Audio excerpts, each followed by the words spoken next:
देखो, इस reversible reaction और उसकी इक्विलिब्रियम स्टेज को समझने के लिए मैं एक एग्जांपल लेता हूं। सपोज हम एक एग्जांपल लेते हैं, हाइड्रोजन गैस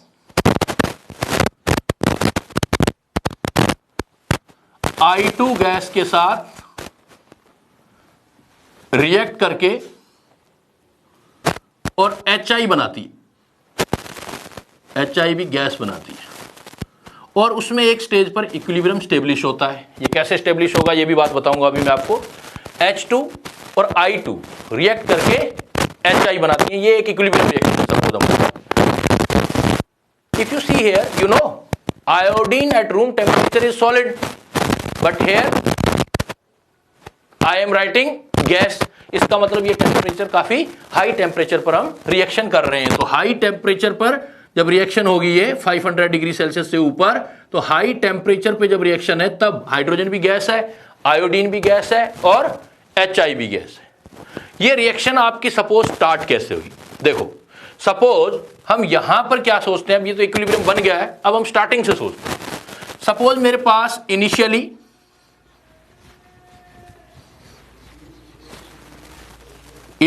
जब रिएक्शन मैंने स्टार्ट किया तो इनिशियली मेरे पास हाइड्रोजन के कुछ मोल थे, सपोज A मोल थे,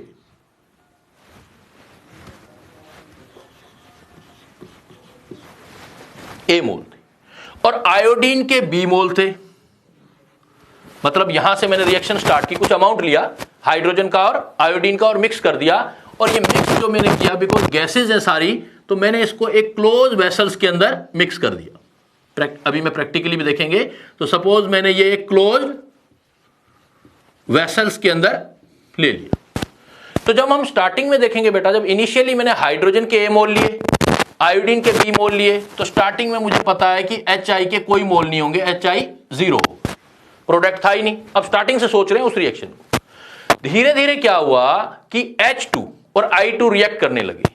यहां H2 का कोफिशिएंट 1 है, यहां भी I2 का कोफिशिएंट 1 है, बैलेंस कर देते हैं तो ये 2HI बन गया। इससे हम जो मोल कंसेप्ट वाला लिमिटिंग रिएजेंट के हिसाब से हम आगे चल सकते हैं। तो सपोज हाइड्रोजन के कुछ मोल आयोडीन के कुछ मोल से रिएक्ट किए, तो देखो दोनों का कोफिशिएंट 1:1 है, तो इक्वल मोल रिएक्ट करेंगे आपस में। तो हमने क्या किया, कुछ टाइम के बाद, T टाइम के बाद,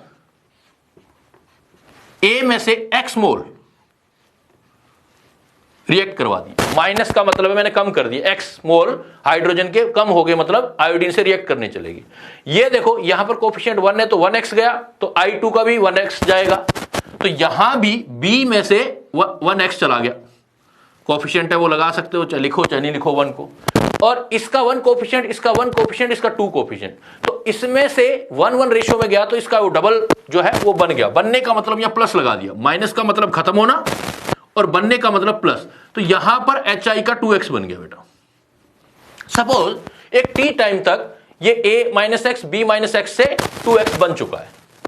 अब इसके बाद T में से कुछ और टाइम आया, सपोज अब मैं आगे के बारे में सोचूं कि T से मान लेते हैं T डैश टाइम कुछ था, अब मैंने T से T डैश के बाद मैंने देखा कुछ टाइम T डबल डैश पर हमने रिएक्शन को रिपोर्ट किया। अब क्या हुआ होगा, इस T डैश टाइम पर भी बेटा कुछ अमाउंट फिर गया होगा, सपोज Y चला गया, A में से X पहले जा चुका था, सपोज Y चला गया, और मैंने रिपोर्ट किया कि यहां से Y गया है हाइड्रोजन के मोल, तो आयोडीन के भी Y जाएंगे बेटा। मेरी कैलकुलेशन ये कहती है कि अगर यहां से Y गए तो 2Y HI के बन जाने चाहिए, तो इस हिसाब से तो प्लस 2x प्लस 2y बन जाएंगे। लेकिन जैसे ही इस पॉइंट पर पहुंचा ये, तो हुआ क्या कि सपोज ये 2y जो बना था वो वापस आ गया।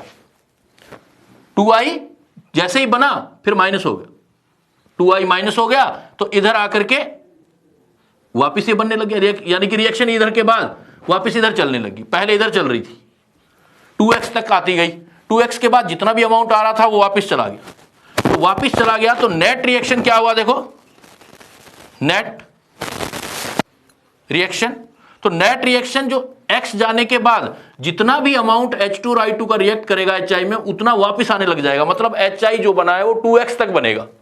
अब 2x तक बनेगा तो ये देखो प्लस माइनस कैंसिल हो गया, तो आपके पास क्या होगा, एक फिक्स अमाउंट बना रहेगा। अब इस टाइम के बाद, टी टाइम के बाद आप देख सकते हो, इस टाइम के बाद हमेशा ए की कंसंट्रेशन मतलब H2 की कंसंट्रेशन जो आप देख रहे हो वो आपको A माइनस एक्स दिखाई दे रही, और I2 की कंसंट्रेशन B माइनस एक्स ही रहेगी चाहे रिएक्शन चलती जाए। और HI का रिएक्शन आप देखो तो आपके पास 2x ही रहेगा। तो इसका मतलब इक्विलिब्रियम स्टेब्लिश हो गया है। अब जितना 2x बनना था HI में 2x बन गया, उसके बाद जितना भी अमाउंट आएगा 2x से एक्स्ट्रा वो वापस रिएक्टेंट में कन्वर्ट होने लग जाएगा और ये इक्विलिब्रियम स्टेज हमें मिल गई है। तो हमेशा आपको ये जो कंसंट्रेशन दिखाई देगी यहां पर, तो आप क्या बोल सकते हो कि यहां पर जो हाइड्रोजन का कंसंट्रेशन दिखाई देगा, हाइड्रोजन का इक्विलिब्रियम वाला कंसंट्रेशन, मतलब जब इक्विलिब्रियम स्टेब्लिश हो गया है तो इक्विलिब्रियम पर कंसंट्रेशन आपको हमेशा A माइनस एक्स दिखाई देगी। और अगर आप देखो I2 का कंसंट्रेशन देखोगे तो I2 का कंसंट्रेशन आपको इक्विलिब्रियम पर B माइनस एक्स दिखाई देगा, और HI का कंसंट्रेशन जो हमेशा आपको इक्विलिब्रियम पर वो आपको दिखाई देगा 2x। तो ये कंसंट्रेशन जो है कांस्टेंट है। अब देखो कांस्टेंट है ये, तो यही मैंने बोला था कि जब इक्विलिब्रियम स्टेब्लिश हो जाता है तो वहां पर कंसंट्रेशन रिएक्टेंट और प्रोडक्ट की कांस्टेंट रहती है। एक बार फिर देखें बेटा, स्टार्टिंग में मान लो H2 और I2 को मैंने लिया, अभी एक एग्जांपल से भी करेंगे, प्रैक्टिकली बताऊंगा मैं आपको। H2 और I2 का एग्जांपल लिया आपने, H2 के A मोल लिए स्टार्टिंग में और इसके B मोल लिए, तो स्टार्टिंग में तो सोच सकते हो ना HI था ही नहीं, तो जीरो था। अब रिएक्शन जैसे ही स्टार्ट हुई, सपोज एक लिमिट पर आते आते H2 के X मोल चले गए, इसके I2 के भी B में से भी X मोल चले गए, तो 1:1:2 है तो इसके 2x बन गए।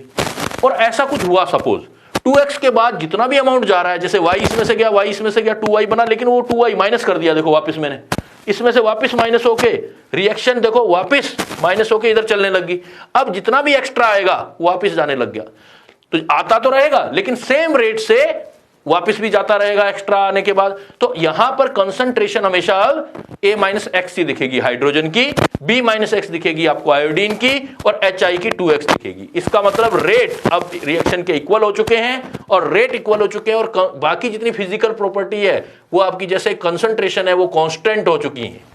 तो इसी पॉइंट को तो बेटा इक्विलिब्रियम बोला था, that point eight which rate of forward reaction is equal to rate of backward reaction for reversible reaction, and other property like concentration, like color, product, वो आपके जो density वो आपकी constant दिखाई देती हैं। उसी पॉइंट को हम यहां पर, इसका मतलब इक्विलिब्रियम स्टेब्लिश हो गया है, यहां पर इक्विलिब्रियम आ चुका है बेटा। इसी पॉइंट को हम थोड़ा सा प्रैक्टिकली सोचते हैं बेटा। देखो यही पॉइंट H2 और I2 वाला एग्जांपल, प्रैक्टिकली कलर वाला एग्जांपल समझाता हूं कि कलर कैसे कांस्टेंट है, वो देखते हैं अब।